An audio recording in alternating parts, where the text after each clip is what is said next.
Mental math कक्षा 8। मैं हूं हरी सर और आप सभी बच्चे देख रहे हैं आपका अपना YouTube channel math with Hari sir. तो आज की इस सीरीज में हम करने वाले हैं अध्याय 6 घन और घनमूल का अगला भाग। ठीक है, तो आप इसे ध्यान से देखिए, सीखिए इसमें से और प्रैक्टिस जरूर करें। मैं चाहता हूं कि आपकी अच्छी रैंक आए, अच्छे मार्क्स आए। आइए करना शुरू करते हैं। ये रहा बच्चों प्रश्न नंबर 14। ठीक है, प्रश्न नंबर 14 ये रहा आपके सामने। तो क्या कहता है, देखो मान बताना है। मान बताना 12 की घात 3, 12 की घात 3 5 बार है। तो हम क्या करेंगे, हम इसमें से ना 12 की घात 3 को कॉमन ले लो ऐसे और ब्रैकेट बनाओ।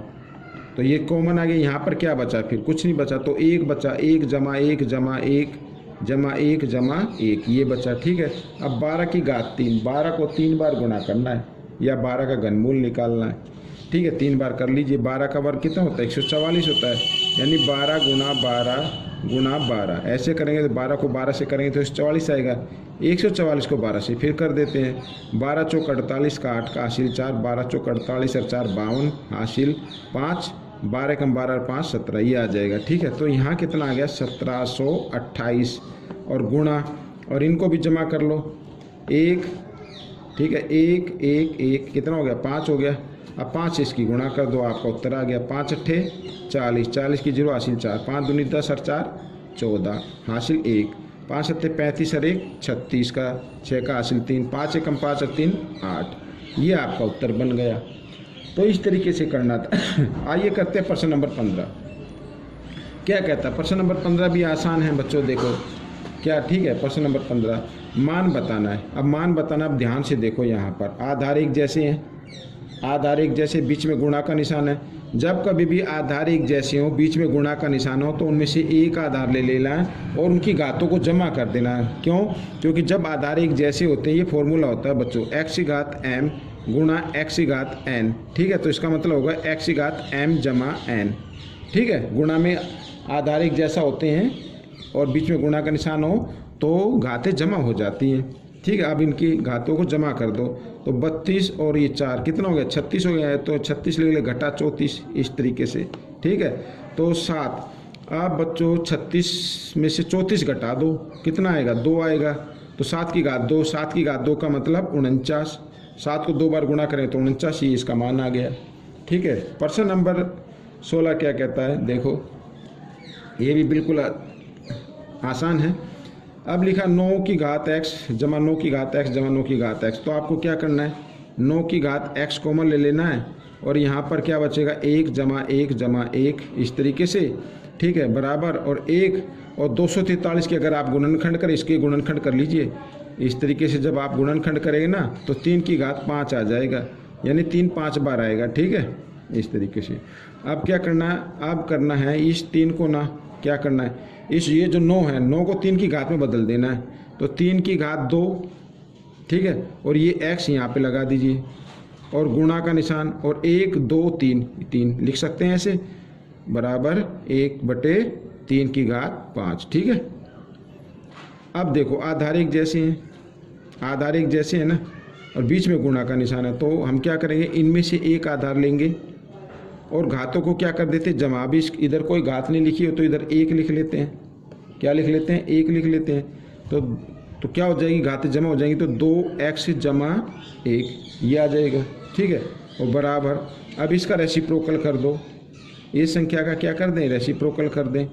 रेसिप्रोकल कर देंगे तो क्या हो जाएगा, तो 3 की घात घटा में आ जाएगी 5। ठीक है ना, ये 1/3 की घात 5 है ना। अब इसका रेसिप्रोकल कर दें तो 3 ऊपर आ जाएगा, 1 नीचे आ जाएगा। 1 नीचे लिखने की जरूरत नहीं है, लेकिन घात घटा में हो जाएगी, ये याद रखना है। अब देखो यहाँ पर आधार बराबर आ गई, तो इनके मतलब इसकी घातें भी क्या होंगी, बराबर होंगी। इधर कर लेते हैं। ठीक है, तो घातों को बराबर रख लेते हैं, जमा 1 बराबर घटा 5। ठीक है, जमा 1 है, ले आओ इधर दाईं तरफ, घटा 1 हो जाएगा। तो 2x बराबर घटा 5 और घटा 1, और कितना हो गया, घटा 6 हो गया। अब x का मान निकालना है, x घटा 6, 2 इधर गुणा में, इधर आकर ये भाग में आ गया। 6 को 2 से भाग कर, 2 एकम 2, 2 3 6। तो x बराबर कितना आ गया, घटा 3 आ गया। ये आपका उत्तर आ गया। ये इस संख्या 16वें प्रश्न का उत्तर है ये।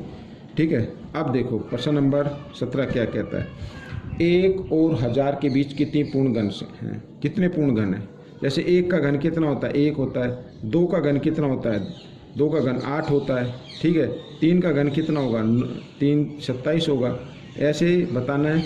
यहाँ पर 9 का घन कितना होता है, 729 होता है। 10 का घन कितना होता है बच्चों, 1000 होता है, ठीक है। अब इसमें लिखा 1 और 1000 के बीच में, यानी ये और ये संख्या 1000 और 1, ये तो लेना नहीं है, ये तो लेना नहीं है। तो इनके बीच में कितनी संख्या आएंगी, कितनी संख्या आएंगी भाई। ये 2 का घन है, ये 3 का घन है, ठीक है। ये 3 का होगा, फिर 4 का घन आएगा, 5 का घन आएगा, 6 का आएगा, 7 का आएगा, 8 का आएगा, फिर कितना है, किसका आएगा, 9 का आएगा। तो कितनी संख्या होंगी, 1 2 3 4 5 6 7 8, तो 8 संख्या हो जाएंगी बच्चों। 8 पूर्ण घन संख्याएं 1 और 1000 के बीच में, ठीक है। तो ये प्रश्न आपका हल हो गया।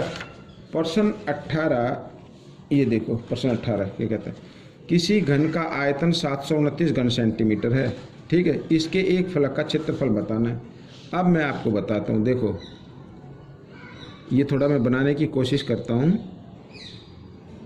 ऐसे, ठीक है। ये हो गया क्या, ये हो गया घन, इसका आयतन दिया हुआ है। अब इसका एक फलक का क्षेत्रफल, इसमें 6 फलक होते हैं, तो इसका एक का फलक का क्षेत्रफल बताना है कितना होगा।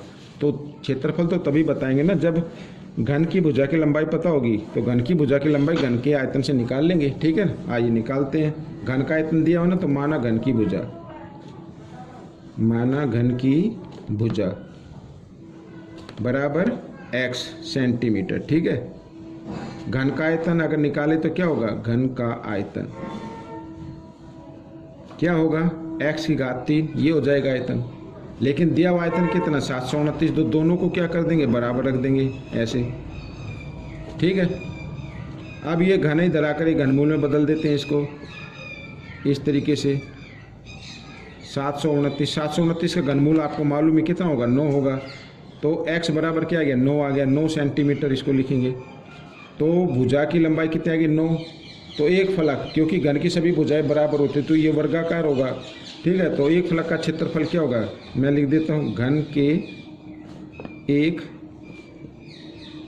फलक का क्षेत्रफल क्या होता है, भुजा गुना भुजा, ठीक है।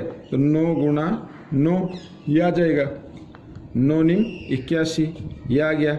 और इसको लिख देना सेंटीमीटर वर्ग, या आगे वर्ग लिखो, सेंटीमीटर ऐसे लिख सकते हो। तो ये आपका उत्तर बन गया।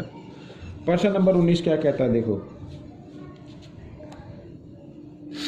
कहता है कि एक 16 सेंटीमीटर गुना 12 सेंटीमीटर गुना 9 सेंटीमीटर भुजा वाले एक धातु के घनाभ को पिघलाकर, ठीक है, इस तरीके का भाई घनाभ था, ये ऐसे घनाभ था, ये ठोस घनाभ है। इसको पिघलाकर एक घन बना दिया गया, ऐसे एक घन बना दिया, क्या बना दिया, ऐसे घन बना दिया ऐसे। तो ये बताना है, इस घन के किनारे की लंबाई बतानी है, किनारे की लंबाई। अब इसका मतलब क्या होगा भाई, जितना मेटल इसमें लगा है उतना ही मेटल इसमें आएगा, मीन्स दोनों का आयतन क्या होगा, बराबर होगा, ठीक है ना। तो यहाँ पर मैं लिख लेता हूँ, घन का आयतन बराबर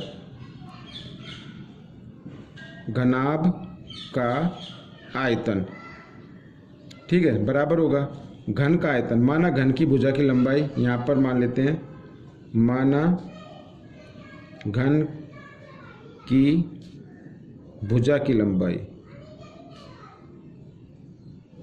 x मान लेते हैं, x सेंटीमीटर लिख लेते हो, सेंटीमीटर, ठीक है। तो घनाभ का आयतन निकालें तो क्या होगा, भुजा की 3, लेकिन घनाभ का आयतन कितना है भाई, ये घनाभ की तो दी हुई है, तो क्या लिखना है, 16 गुना 12 गुना 9, ये हो गया, ठीक है। अब क्या करना है, ये जो घन है ना इधर, ये जो घन है इसको इधर ले आओ, घनमूल में बदल दो इसको। तो इस तरीके से घनमूल में बदल दिया, 16 गुना 12 गुना 9, ठीक है। आइए निकाल लेते हैं। घनमूल में 3 3 का ग्रुप बनाना है, आपको पता है 16 है ना, तो 2 गुना 2 गुना 2 गुना 2, 2 दूनी 4 दूनी 8 दूनी 16 हो गया, ठीक है। 12 का कर लेते हैं, 2 दूनी 4 3 12, ये हो गया। 9 का भी कर लेते हैं, 9 का क्या होगा 3 गुणा 3 होगा। ठीक है, अब घनमूल में क्या करते हैं 3 3 का ग्रुप बनाते हैं, ये 3 हो गया, ये 3 हो गया, ये 3 हो गया। अब इनमें से एक संख्या निकाल लो, 2, इसमें से भी एक, इस ग्रुप में से भी एक संख्या। ठीक है, तो ये आ गया x के बराबर, और x क्या था घन की भुजा की लंबाई थी, यही तो ज्ञात करना था। तो ये आपका आंसर आ गया 2 दूनी 4, 4 3 12, यानी x बराबर आ गया 12 सेंटीमीटर। तो ये आपका उत्तर बन गया। ठीक है, तो ये प्रश्न भी हल हो गया। आपको कैसा लगा ज़रूर बताना। इसमें से सीखकर प्रैक्टिस ज़रूर करनी है। ठीक है, बिना प्रैक्टिस कुछ नहीं होगा। अच्छी रैंक लेके आनी है। मिलेंगे हम अगले भाग में, तब तक आप इस वीडियो को देखिए, प्रैक्टिस करें। वीडियो देखने के लिए धन्यवाद।